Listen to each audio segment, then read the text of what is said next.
Philippe Tancelin, bonjour. Bonjour. Nous sommes dans le cadre du Festival Quartier du Livre et Librairie éphémère et nous faisons des petites capsules que nous mettons comme ça un peu vis-à-vis de tous ceux qui n'ont pas pu venir ou bien même ceux qui sont là.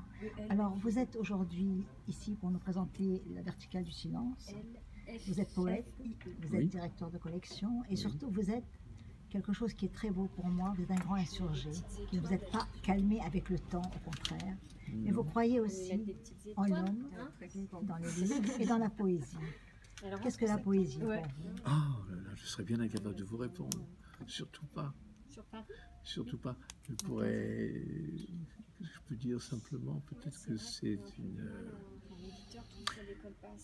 c'est essayer avec des mots de permettre à celui ou à celle ou à celui qui va les lire de se forger sa propre écriture, d'écrire le propre sens de ce qu'il a envie d'écrire et qu'il n'aurait pas fait peut-être par, non pas fainéantisme, mais par dilettantisme, par... voilà, oui, donc moi je pense que le poète c'est ça, c'est celle ou celui qui fait l'effort de réunir les mots de manière à ce que les autres puissent s'en emparer pour écrire ce qu'ils ont à écrire. Et La Verticale du Silence, qui est votre livre, votre dernier livre aux éditions L'Harmattan, qu'est-ce que c'est La Verticale du Silence? Alors,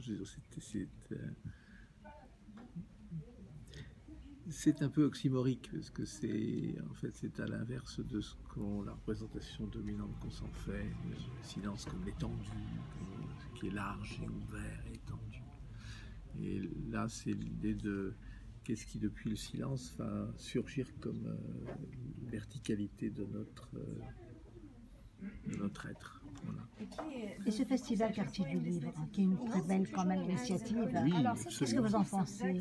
Moi je pense beaucoup de bien, j'en pense beaucoup de bien, et ce que je disais tout à l'heure avec quelqu'un avec qui je parlais, je pense qu'il faut aussi que ça sorte des lieux même qui sont les lieux d'inscription classique du livre. Les bibliothèques, les médiathèques, ça.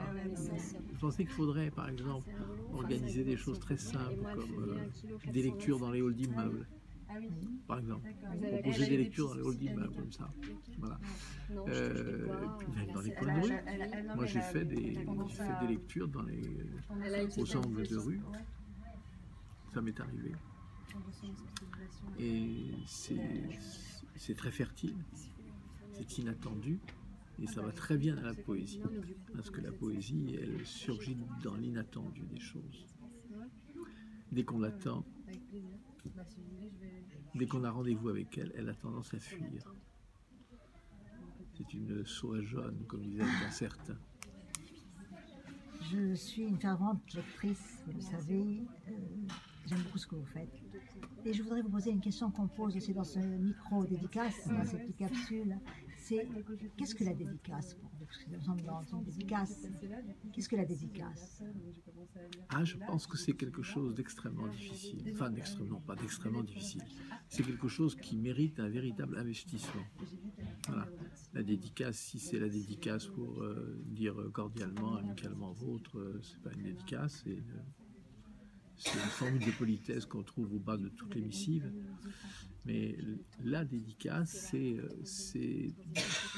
ce que l'on dédie à l'autre. Hein. C'est-à-dire ce que l'on propose à l'autre de saisir comme, non pas comme un miroir, mais comme une possibilité de reconnaissance de lui-même et par lui-même. Et vous êtes, je crois, vous croyez énormément encore à la vie du livre. Même s'il y a un développement par les nouvelles technologies, des tablettes, d'abord, je pense que ça fatigue beaucoup les yeux. La lecture fatigue moins, la lecture sur un livre fatigue moins les yeux, parce que on est moins sollicité. Il y a moins cette luminescence de l'écran. Et puis, bon, il y a l'expérience sensible de toucher d'un corps. Un livre, c'est un corps. Et puis, il y a quand même cette chose assez magnifique. Et ça reprend un peu une vieille idée Artaud quand il disait que les livres étaient des tombes, mais sitôt qu'on sort un livre de sa bibliothèque, ça y est, il sort de la tombe, il ressuscite. C'est la résurrection. Mais en plus, quand on se met à le lire ou à le relire, alors c'est la double résurrection, la triple résurrection. C'est une résurrection sans fin.